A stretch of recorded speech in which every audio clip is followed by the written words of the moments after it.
మనలో చాలా మంది ఆరోగ్యం కోసం, కండపట్టడం కోసం జీడిపప్పులు, బాదం పప్పులు, డ్రై నట్స్‌లు వీటిని కొనలేక అసలు ఏవీ తినకుండా వదిలేస్తూ ఉన్నాం. కానీ ఇప్పుడు నేను చెప్పేటటువంటి ఐటెమ్‌లో ప్రోటీను, ఐరను అన్నీ పుష్కలంగా ఉంటాయండి. చాలా చీప్ అండ్ బెస్ట్‌లో దొరుకుతాయి. అవే నానబెట్టిన పల్లీలు. నానబెట్టిన పల్లీలు జీడిపప్పుతో సమానం. ఈ విషయం మీకు తెలుసా? ఈ పల్లీలను నానబెట్టుకొని తినటం వల్ల జీడిపప్పు కంటే కూడా చాలా బెనిఫిట్స్ ఉంటాయండి. ఈ పల్లీలను నార్మల్‌గా తినటం కంటే కూడా నానబెట్టుకొని తినటం వల్ల తొందరగా జీర్ణం అవుతాయండి. చాలా మంది బాడీలో కొవ్వు ఎక్కువైంది, కొవ్వు కరిగించుకోవాలి, కొవ్వు ఉండకూడదు అని చెప్తూ ఉంటారు కదా! ఈ నానబెట్టిన పల్లీలు తినటం వల్ల మన బాడీలో ఉన్నటువంటి చెడు కొవ్వు బయటికి పోయి మన గుండెకి ఆరోగ్యాన్ని ఇచ్చేటటువంటి మంచి కొవ్వును తయారు చేస్తుంది ఈ నానబెట్టిన పల్లీలు. మూడవ బెనిఫిట్ ఏంటో తెలుసా?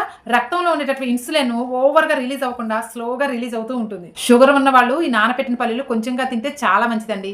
అలాగే మన స్కిన్‌కి, హెయిర్‌కి చాలా మంచివి నానబెట్టిన పల్లీలు. ప్రోటీను, ఫైబరు పుష్కలంగా ఉంటాయండి. కానీ వెయిట్ లాస్ ప్లాన్ చేసిన వాళ్ళు మాత్రం కొంచెం తక్కువగా తీసుకుంటే బెటర్.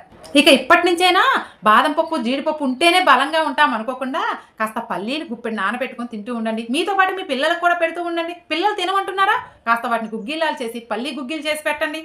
కాస్త బిస్కెట్లు, చాక్లెట్లు, బేకరీ ఐటమ్స్, కుర్కురేలు వీటిని కాస్త పక్కకు నెట్టి పెసలు, శనగలు, బొబ్బర్లు, కాబోలి శనగలు ఇలాంటి పల్లీలు గుగ్గిలాలు చేసి పెట్టండి. టేస్ట్‌కు టేస్టు, బలంకు బలం, ఆరోగ్యానికి ఆరోగ్యం. ఇంకా పిల్లలకి జ్ఞాపకశక్తి మెరుగుపడుతుంది, జీర్ణ వ్యవస్థ మెరుగుపడుతుంది, ఫ్రీ మోషన్ అవుతుందండి పిల్లలకు కూడా. చాలా హెల్తీగా, ఆరోగ్యంగా ఉంటారండి. మరి ఇంత ఆరోగ్యకరమైనటువంటి పల్లీలు మీరు కూడా తింటారా? తింటాం అనుకున్న వాళ్ళు కామెంట్ సెక్షన్‌లో యెస్ అని కామెంట్ చేసి చిన్న పల్లీ గింజంత లైక్ ఇవ్వండి.